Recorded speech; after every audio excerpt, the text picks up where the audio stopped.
So, let's unbox my pinakahihintay na sunblock. So, ito yung pinakahintay kong sunblock na kung saan na-discover ko to kasi niregalo to sa akin nung birthday ko. So, ito yung O2O UV protection na color white.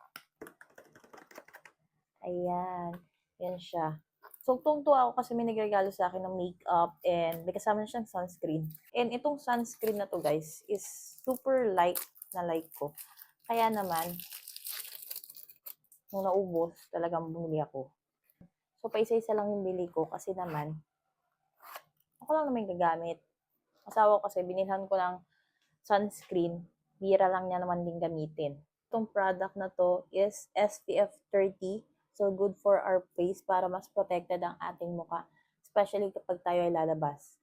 So, kung meron kayong mga nilalagay talaga sa mukha ninyo, astringent, or kaya naman kayo ay nagre-rejuve, syempre kailangan talaga nating mag-sunblock. So, ayan.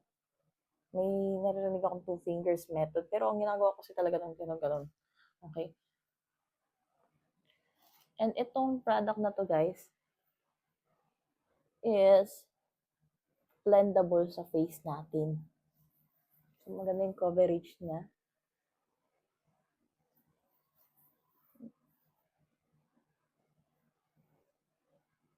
So, kapag ito yung gamit ko, halos hindi na ako nag-makeup talaga pag lalabas. Pero nga, sunblock, tapos lip tint, okay na. Diba? Ang bongga eh. See, may pagka-glass effect. Diba? Oh. Diba? Ang ganda niya. Etong sunblock na to talaga, day. Ang ganda. Ang dami ko kasi nakikitang hype sa market na sunblock.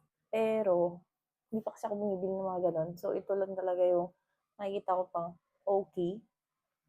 So, kapag nakita ko kasing okay siya, minsan, takot akong bumili ng ibang product na sunblock. Kasi baka mamaya, hindi ko magustuhan, or kaya naman yung iba kasi medyo pricey.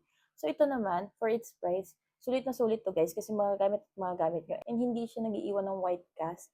Kasi, kahit anong skin color ninyo, bagay na bagay dito. So, kung gusto niyo ng ganitong product, you can visit my basket. At guys, gaya nga ng sabi ko sa inyo, nakilala ko tong product na to kasi niregalo siya sa akin. So, maganda rin tong pang regalo ngayong darating na holiday.